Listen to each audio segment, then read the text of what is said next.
Good morning, everyone. Ken Roper here at the Pickens County Administration Building in the Marion C. Owens Government Complex. Thank you for joining us this morning. I want to give you some up-to-date information about where we stand as a county government and how we are responding to COVID-19. The big news for today is, I guess the headline I would say, is that we're reverting back to phase 2 as a county.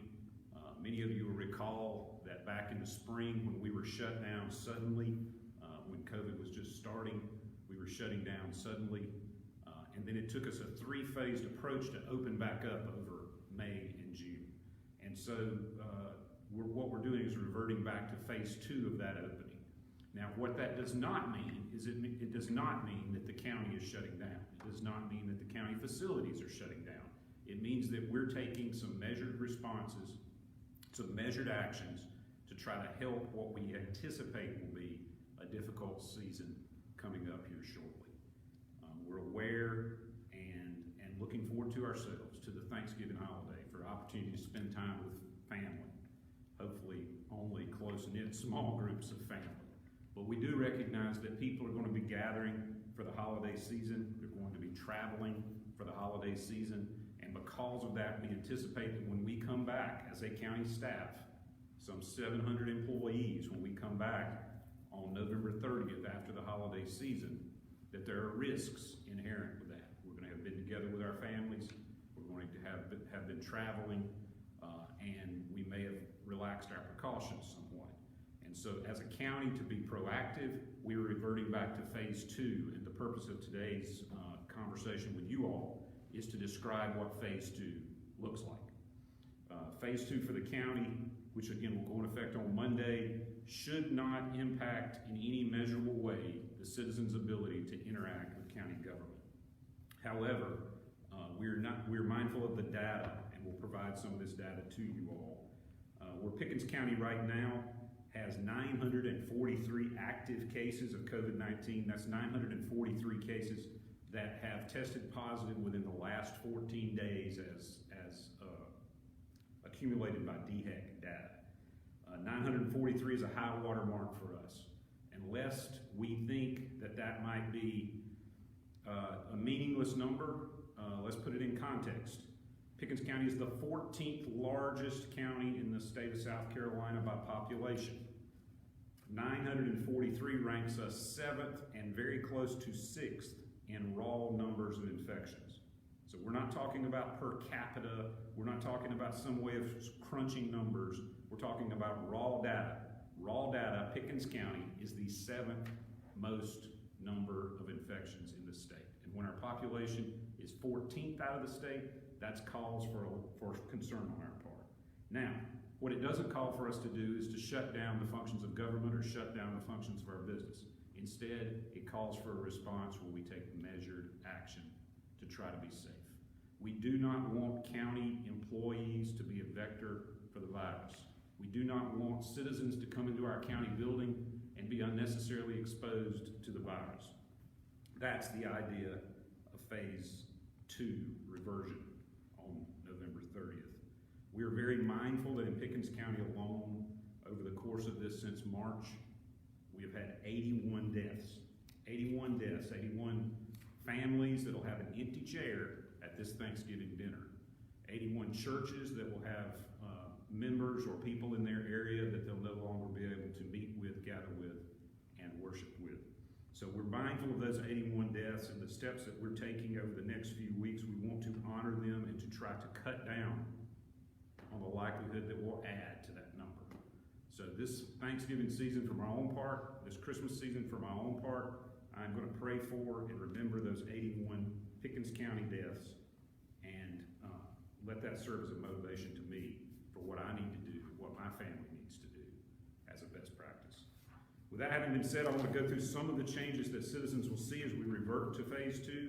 Again, this was a 3-phase opening, so we're stepping back from phase 3, which we've been operating in, and going to phase 2. Basically, from an administrative standpoint, in this building and in other county buildings, we're going to limit our interaction with the public. We're going to remind ourselves and up our supplies of PPE, masks, sanitation. We're also going to limit interaction within the building within our county buildings with other members of staff to the extent that we can to still fulfill our obligations. More specific example, our Pickens County Airport will be open for business, but terminal access will be limited, so people will not be allowed to come in the terminal unless there's some overriding need. Our animal shelter will not be open to the public and will be instead appointment only. Our assessor's office will be conducting its business online to the extent possible. You can still come in the building, but we're going to encourage you to try to resolve your questions by visiting our website and using the forms that are online. Our auditor's office will still be open, but we're hoping that with the changes we've made to the physical layout in the auditor's office, that people will be able to safely come in. The clerk of court and the courthouse will still continue with court hearings as scheduled. That's up to them, that's up to their discretion, but they will limit the amount of title abstractors and members of the public that can come in, so we encourage people to call for that. Our community development office, our building codes officials, our code enforcement officials will not be reporting to the office. They will now work remotely. They will go directly to the job site from their homes and conduct their inspections there. Otherwise, you should see planning operate as usual, although we would encourage you to visit the website and attempt to resolve things by phone. I'll give you a phone number here in a moment. Engineering, GIS mapping, and information systems are also going to limit interactions with folks. I will tell you that our Parks, Recreation, and Tourism office is going to be impacted by this, although we are fortunate in one regard in that Mile Creek Park was going through the process of closing for the season anyway. But do know that we will honor all existing reservations. The boat ramps will remain open at Mile Creek Park for those that would like to use them during this fishing time. The bathroom facilities, however, will be somewhat limited, and we will not be doing any tours. Although the museum will be open, we won't be doing any tours or homeschool classes there. The Pickens County Performing Arts Center will continue to honor existing tickets. We're going to limit the amount of tickets for each performance there at 50% capacity. We're going to encourage people to pay via credit cards and through our online portals.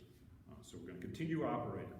The probate court has a good system established here in the county admin building of rotating staff and allowing people to come in. They actually have you enter through the courtroom so that they're able to maintain social distance and keep people limited in their access but still able to conduct business. The same is true for our Public Service Commission. The sewer infrastructure and our sewer folks, they're going to limit it to the lobby only. Register of Deeds is going to encourage paralegals and attorneys and people wanting to search titles to come in during specifically arranged times. They would ask for you to make appointments for that. Roads and Bridges will limit access to its office but continue normal operations. Solid waste, the recycling centers are fully open. They will not be impacted by this change. So we want to reassure the public. We saw during our initial shutdown that was a big deal. We want to reassure you that the solid waste recycling centers in the main landfill will continue operating as usual. Vehicle maintenance, Veterans Affairs, they're all going to have limited access to the public. Please call ahead if you need to come in. Same is true for voters registration. Pickens County Library System, I was able to correspond this morning with Stephanie Howard, the director of the Pickens County Library System. They're already operating on basically what we would call phase 2 for the county. They're already limiting some access, but they're not going to change anything with what they're doing because they feel like they have best practices in place. Please call the library. With that in mind, I will turn this over. Before I do though, I will tell you that the good news here is that the county government in Pickens has spent all summer and early fall making changes to our physical building with glass partitions, with directional signage, with changes to traffic flows in order to make sure that it stays safe for folks. But we would encourage you to go to the county's website and try to resolve as much of your business as you can through the website.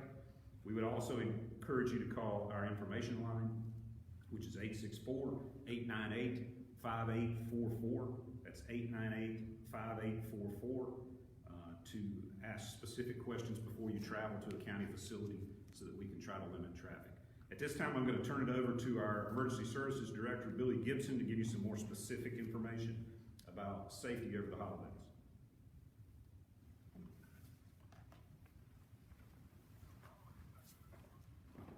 Good morning from your Emergency Services Division. As Mr. Roper has alluded to, there may be some changes. One thing that will not change will be our response. Our Emergency Services Division will continue to operate as normal. We will respond to your emergency, be it fire or sheriff's office call or EMS. So please be assured that we are taking steps to protect our folks so that we are ready to protect you. And in most cases, people think of us in response mode, but I'd like to speak a little bit today about prevention. Because if I can share a term that we use from the fire service, we say that the easiest fire to put out is the one that we were able to prevent. And we would like to adapt that for the current health emergency that we are dealing with. It's easy to get bogged down in the numbers. The numbers are real. We know that we have families that have been affected very, very adversely, as Mr. Roper's alluded to, deaths in our county and families that have been impacted. The positive side is there are things that we can do to help curb the spread of this and protect our families, our friends, and even strangers that we may run into on the street. So some very simple things that we can do on the positive side. First off, wash and clean your hands often. One of the things that we speak of from the time we're in the first grade is wash your hands, clean your hands. In most public places now, they have hand washing and hand cleaning stations available. Please make use of those. Make sure that you're cleaning most surfaces that you come in contact in your home. One thing people forget about, how many times a day do you grab your cell phone? Every now and again, just take a alcohol wipe, clean it up, and make sure that it stays clean. So cleaning hands and good hygiene are our number one defense for that. Second one is to wear a face covering anytime you're out in public. We know that they work. They help spread the droplets that are actually causing some of the spread of the disease. So please wear those face coverings and then give people their space. The 6 feet apart, we want to make sure that we observe that. We want to make sure that we help others feel comfortable around us by maintaining 6 feet apart and wearing the face covering. And then finally, just extend a little bit of grace. These folks in Pickens County, these are our friends. They're our neighbors. They may be strangers that we don't hardly know, but we need to be mindful of them and take steps to protect them as well. Finally, you can get tested. Where can we get tested for COVID here in Pickens County? We have several opportunities at the Kimberly Hampton Library here in Easley. They will be actually testing today from 10 a.m. to 5, and then next Monday and Tuesday from 10 a.m. to 5.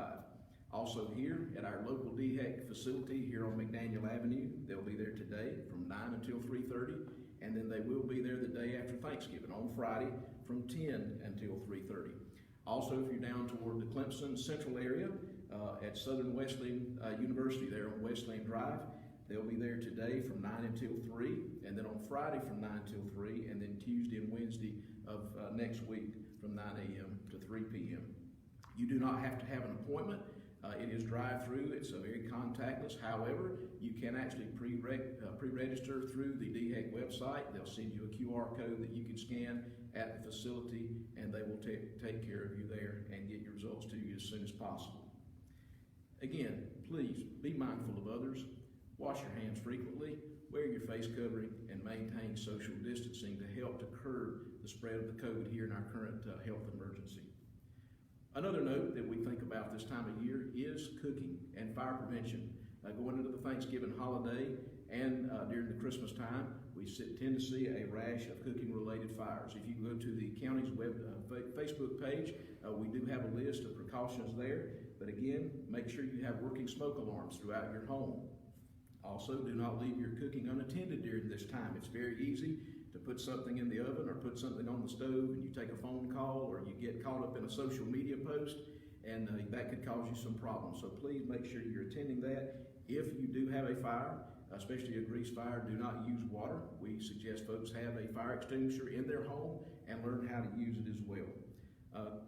Anytime you leave the home, make sure you check the kitchen to make sure you've turned off everything that could be on the stove, anything that is in the oven, to prevent fires that way.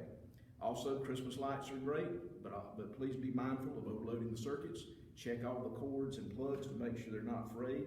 If you're going to enjoy a live Christmas tree, please make sure that you keep it watered on a regular basis, and please make sure that you turn those things off before you go to bed or before leaving your home. Again, our goal at Pickens County Emergency Services is to look out for you, our citizens. Please feel free to call if we can help you with anything.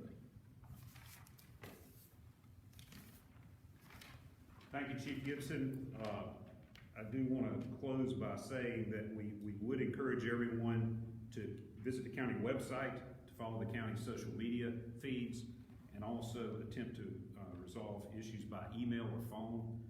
Over the next couple of weeks, we anticipate, just based on human nature and our experience, hard-earned experience over the last few weeks and months with the virus, that we're going to see an increase in cases in the coming days. So we want to be prepared for that.